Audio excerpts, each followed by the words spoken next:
The old wooden sign was still there, hanging crooked from a single rusted chain. Ranger Camp.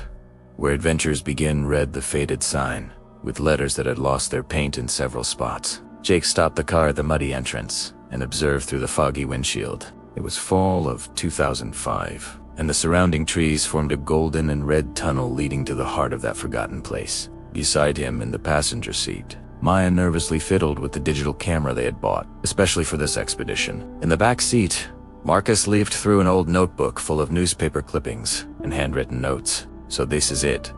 Maya murmured, more to herself than to the others. The place where 3 children simply disappeared. Marcus leaned forward, resting his elbows on the front seats. It wasn't just 3. There were 5 over 20 years. 3 in a single summer of 1985. That's what closed the camp for good.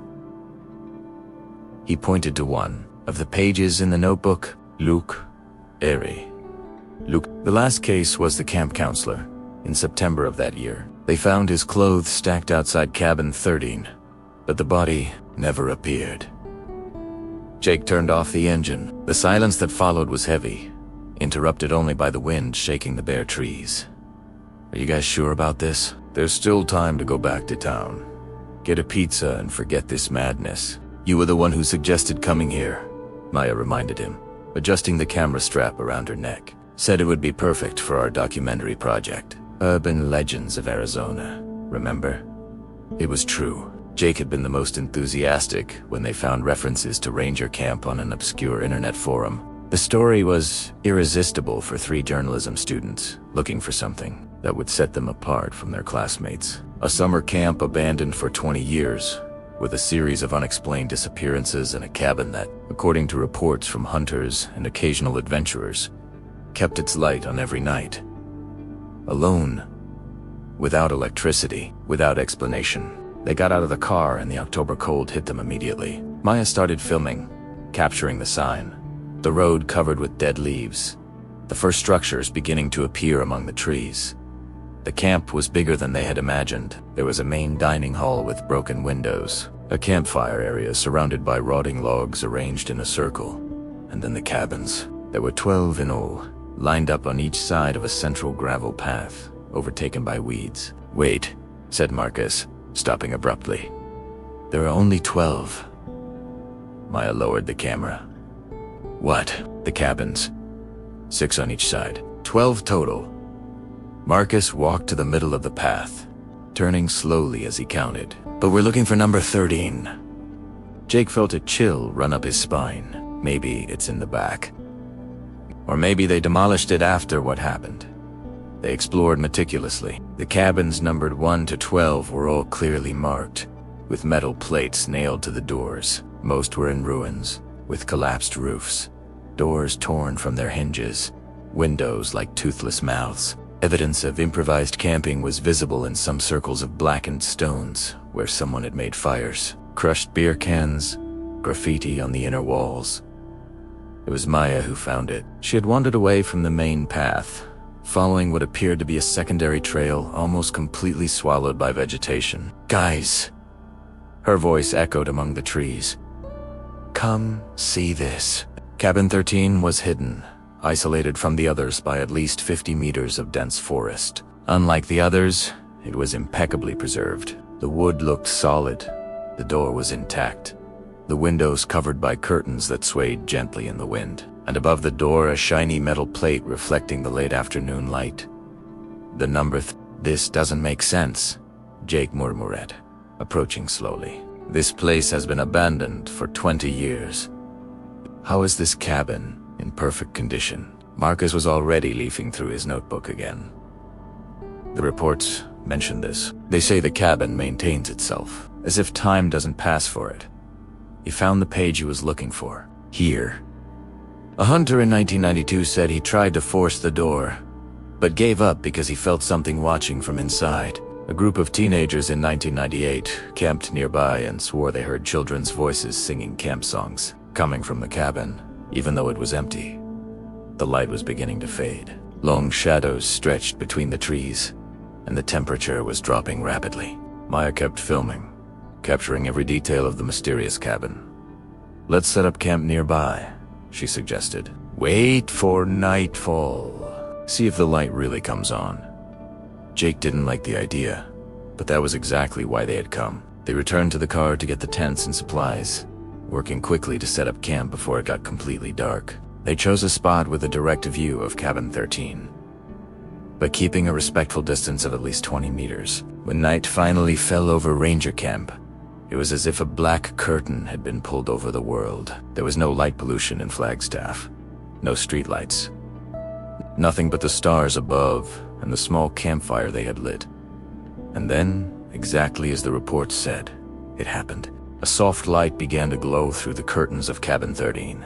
Maya was filming when the light appeared. It wasn't a sudden ignition, like when you flip a switch, but a gradual awakening, as if something inside the cabin were slowly waking up. The luminosity was yellowish, warm, the kind that comes from old lamps or oil lanterns. It flickered occasionally, projecting dancing shadows on the closed curtains.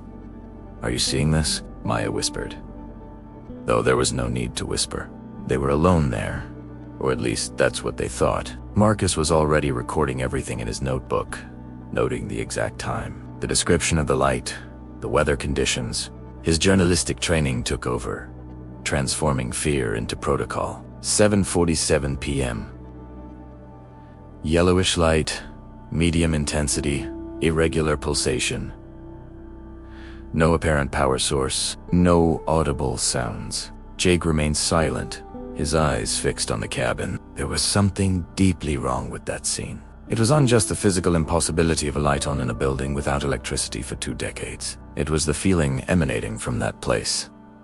A feeling of waiting, as if the cabin were awaiting something, or someone. In the 1998 report, Marcus said without taking his eyes off his notes, the teenagers said the lights stayed on all night. They also said that around midnight, they heard knocking on the door. From inside out? You're telling me this only now? Jake turned sharply to him.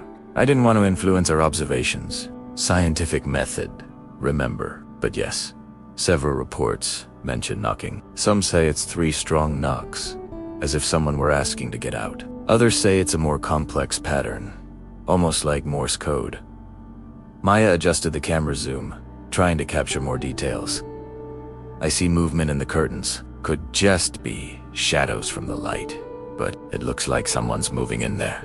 The 3 watched in silence for over an hour. The light remained on, stable now, without the initial fluctuations. The night around them seemed to have become quieter, as if the entire forest were holding its breath. Even the typical nocturnal sounds, owls, crickets, the rustling of small animals had ceased completely. It was Jake who broke the silence. Someone has to get closer. Try to look through the window. Are you crazy? Maya lowered the camera to stare at him. 3 children disappeared here. An adult vanished. And you want to get closer? We came here to document, didn't we? Filming from far away won't impress anyone. We need real evidence. Jake was already standing, grabbing a flashlight. I'll go. You guys stay here filming. If something happens, ... AC Tated. If something happens, at least you'll have recorded it. Marcus grabbed him by the arm. If you go, I go with you. Basic rule of urban exploration. Never go alone. Maya cursed under her breath but picked up the camera. Fine. I'll film from here. Keep your flashlights on and, for God's sake, don't go inside. The 2 young men walked slowly toward cabin 30. Each step on the ground, covered with dry leaves, seemed deafening in the quietness of the night. 20 meters, 15. 10. The light in the windows grew brighter as they approached, but the curtains remained closed, hiding whatever was inside. 5 meters from the door, both stopped. Jake pointed to the side window. I'll try to see through there. There must be some gap in the curtains. He approached the window, Marcus right behind, illuminating with his flashlight. The curtains were of a thick fabric, fatted betine, but at one of the edges, there was a small space. Jake pressed his face against the dirty glass, blocking the light from his own flashlight with his hand to see better. The interior of the cabin was ... impeccable. 4 wooden bunk beds, 2 on each side, with white sheets perfectly stretched. A small table in the center with 4 chairs around it. Shelves on the walls with organized books, old lanterns, some toys, and in the center of the table, a lit oil lantern, its flame dancing gently. It was exactly how a camp cabin should be, except it was completely empty. There was no one inside. "Jake!" Marcus whispered urgently. "Jake!" "Look at the door." Jake moved away from the window and saw what had caught Marcus's attention.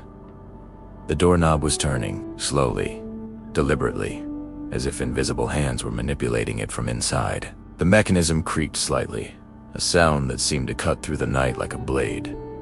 Back. Back. Back now, Maya was shouting from the distance, her voice shrill with panic. But before they could move, 3 loud knocks echoed from inside the cabin. Boom! Boom! They weren't soft or hesitant knocks. They were powerful blows, as if something large and heavy were punching the door from inside, demanding exit. Jake and Marcus ran. They didn't look back, didn't think. Just ran with everything they had back to the safety of the campfire. Behind them, the knocking continued. Faster now, more urgent. Boom, boom, boom, boom, boom. When they reached the camp, all 3 were panting, Maya still filming with trembling hands. The knocking stopped. The forest returned to silence. The light in cabin 13 remained on, calm and steady, as if nothing had happened. "That?" Jake gasped. "That was real. You saw it. You heard it." Marcus nodded.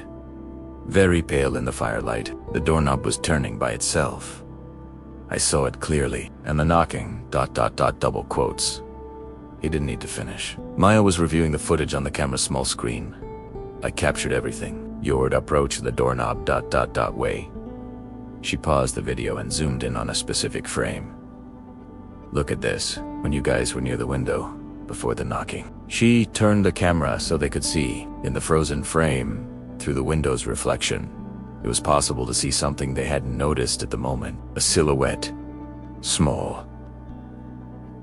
The size of a child. It was standing next to one of the bunk beds, watching Jake through the window. And although the image was grainy and distorted by reflections, one thing was clear. The silhouette was smiling. His was creased. Jake murmured, feeling his stomach churn. Marcus grabbed his notebook as if it were an anchor to sanity. In the reports, they mentioned that the children who disappeared in 1985 were staying in cabin 13. There were 4 children total in that cabin. 2 were 9-year-old twin brothers, a 10-year-old girl, and an 8-year-old boy who was new to the camp. 3 disappeared, Marcus continued, his voice low and tense.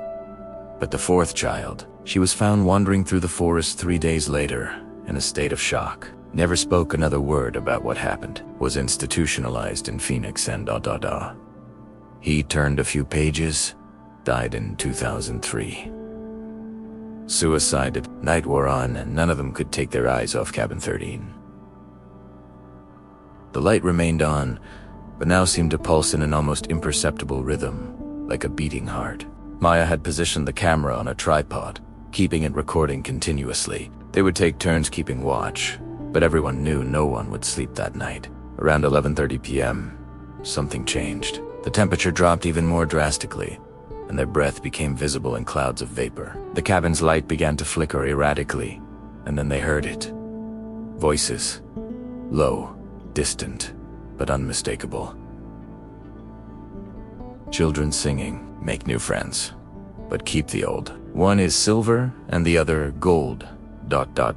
It was a traditional camp song, but there was something deeply wrong with its execution. The voices were off-key, dragging, like a record playing at reduced speed, and there was an undertone beneath the melody, something that sounded like crying or laughter.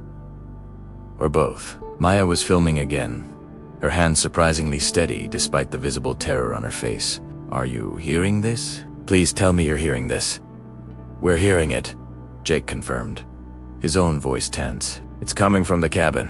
The song continued for perhaps 2 minutes, then stopped abruptly in the middle of a phrase. The silence that followed was somehow worse then the ghostly music. And then, exactly at midnight, the door of cabin 13 opened. It wasn't a sudden or violent movement. The door simply opened slowly, revealing the illuminated interior. From the distance where they were, they couldn't see clearly what was inside, but the light escaping through the door was now more intense, almost blinding against the darkness of the forest. "No," Maya whispered. "No, no, no, nobody's going there." But something was coming out. A small figure appeared in the doorway. It was a child, maybe 8 or 9 years old, wearing old camping clothes, the kind of shorts and t-shirt that children wore in the 80 segundas. The boy, because it definitely looked like a boy, stood there, looking directly at where they were camped. "Jake!" Marcos gripped his friend's arm tightly. That's him, the boy from the photos in the newspaper, the first one who disappeared in 1985. Timmy Walsh. Jake wanted to run, every instinct screaming for him to flee, but he was paralyzed. The boy began to walk toward them. His movements were strange, mechanical, like a poorly manipulated marionette. He didn't blink, didn't look away, just walked, one step at a time, leaving small footprints in the earth that glowed faintly in the darkness. "Hey!" Jake heard himself shout, his voice breaking. "Stop! Don't come closer," but the boy continued.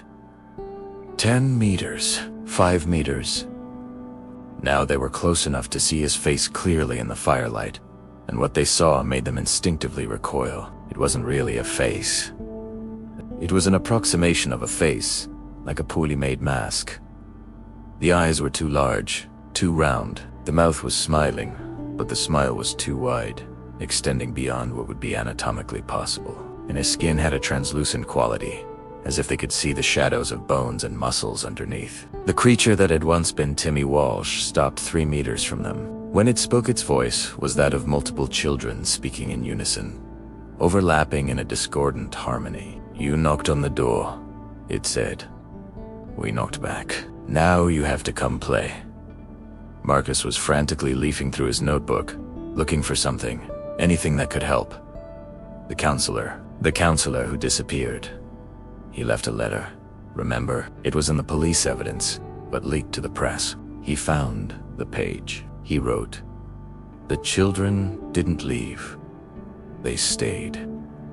And now they want more friends. Don't knock on the door. No matter what you hear, don't knock back." We didn't knock on the door.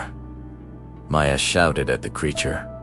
We just looked. The creature's head tilted at an impossible angle, almost 90 degrees. "You knocked. We saw. We felt." The door felt. It pointed to cabin 13, and they could see that the door was still open, and now 2 more small figures were in the doorway. Then 3, 4, more children, all with that same distorted quality. Those faces that were almost right, but fundamentally wrong. Jake suddenly understood when we touched the doorknob, when we examined the door. That was it, wasn't it? That counts as knocking. The creature smiled even more widely, if that was possible. "It's time to camp. It's time to play. It's time to sing songs until dawn." It extended a small, pale hand. "Come. Cabin 13 always has room for more." The other children began to approach as well, moving in that same broken marionette style. They sang as they advanced, that same camp song. But now the words were all wrong, distorted into something that sounded like an incantation. "Run," Marcus shouted. And finally the spell of paralysis was broken. They ran to the car, abandoning everything. Tents, equipment, the still crackling campfire. Maya held the camera against her chest as she ran, stumbling over roots and stones. Jake led the way, the flashlights swinging wildly, creating dancing shadows that made it seem like the entire forest was moving. Behind them, they heard the chorus of children's voices grow, no longer singing, but calling. "Come back. Cabin 13 is waiting. You promised to play. You knocked on the door." They reached the car and Jake struggled with the keys, his hands shaken so much he almost dropped them. Marcus and Maya jumped into the back seats, still looking through the window at the dark forest. The children were closer now, their pale forms moving between the trees like the engine caught on the third try and Jake accelerated, the wheels spinning in the mud before finally gaining traction. The car shot down the rutted road, branches scraping the sides, rocks hitting the chassis. In the rearview mirror, Jake could see the children standing in the middle of the road, watching them leave. They weren't chasing anymore. Just watching those impossible faces illuminated by the taillights. Only when they reached the main highway, 20 minutes later, did Jake finally slow down. Everyone was silent, processing what had happened. It was Maya who spoke first. We have it all recorded. All the evidence. This is ... This is real. We proved it's real. Marcus opened his notebook, but his hands were shaking so much he could barely hold the pen. Nobody will believe it. Even with the footage, they'll say it's a hoax. Special effects. Then we do more research, Jake said, though his voice carried no conviction. We find the fourth child, the one who survived. There must be medical records, testimonies. But even as he spoke, Jake knew the truth. They wouldn't return to Ranger Camp. They wouldn't approach Cabin 13 again. Some mysteries aren't meant to be solved. Some places should remain sealed.